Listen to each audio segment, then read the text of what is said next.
What do you think are the things in our society that we need to be focused on the most? Like, what are the strong viewpoints that you believe, like, this is what we need to Right. change? Education. I mean, people need to be paying attention. If there's not something in education that's upsetting you in some way right now, you're not paying enough attention. And What do you mean by that? If you're willing to divulge on this podcast, because, like, vagueness never really, like, I gotcha. Well, I just think there's a lot of push in education, like you said, a lot of, I don't want to say power, but there's a lot of things. Educators are not indoctrinating children. We're not. If I'm being 100% honest, if I had, first of all, that would assume I have power that I don't. well, you do. You are an adult with children. However, you and I, if we sit with a classroom of children, Right. we could convince them across a wide array of things, and we could persuade their little minds because they're not fully formed. They're not as articulate. no, They can't I handle agree with you in complex that way, ideology. but I don't like that word a lot, and I don't What like word? indoctrinate Oh, yeah. because I think it assumes a place of bad intent. Well, I think if you look at just indoctrination, whatever your beliefs are, you are indoctrinating those children if you are teaching your beliefs. Now, that doesn't mean they're bad. Right, Throughout history, we were indoctrinated Right. by a certain set of values and systems, right? But I have very little control of what I actually teach in the classroom. That's coming from the federal level, the state level, and if I don't want to lose my job, I'm teaching the state standards. I'm teaching what I'm supposed to teach. And with indoctrination, it's hard to really think of it that way because, like, if you're just teaching subjects, Right.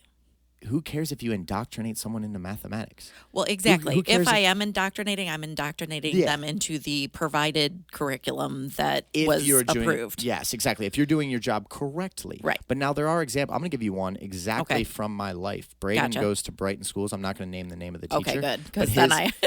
his science teacher Yeah. during all the 2020 Right. just recently, this was only about maybe 4 months ago, no more than maybe 5 months ago, asked the class who had gotten their COVID vaccine. And this is to children. This is the 13-year-old kids. Okay, that's a no. And then went into saying that you're putting yourself in danger and you're endangering all the other kids in this room if you don't go home and tell your parents that you need to get this vaccination. That hurts my heart. That's Braden not professional. is a 13-year-old child Yes. who, first of all, has no idea the Who couldn't make science that of anything. decision for himself anyway because he's a child. He doesn't even know what his immune system is. Of He course. doesn't even Right, know what a right, vaccine Yeah. is supposed to do. He doesn't know any of these things. Right. But he came home to me concerned about, like, Of course. James, you want to know what my science teacher said today? Yeah. You know how I haven't gotten the vaccine? Right. I'm putting the other kids in danger.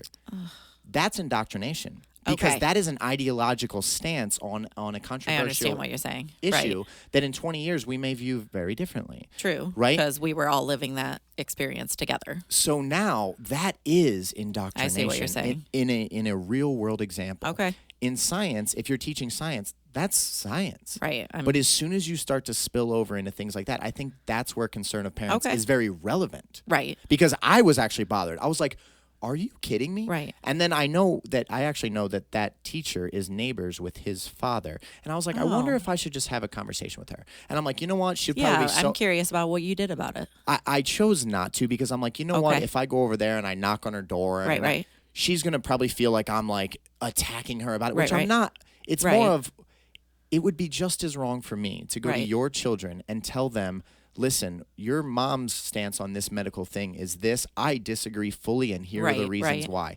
That's your child. Right. And that is a major boundary. And when Right. Braden is being sent to school, Right. it is to learn math and science and basic social absolutely. skills, respect. Right. It is not to hear your ideological opinion Right. on a controversial On issue. anything. So, like that. so I think as soon as things like that, and if it's happening to me, Right. it is happening more than just that once. Right. Any kid that was a part of that classroom, it took Heard place it. too. Right. 100%. So I think that is where the fear may get ramped up. Like maybe Right. just like one isolated case that the media might show. Right. Hey, this took place.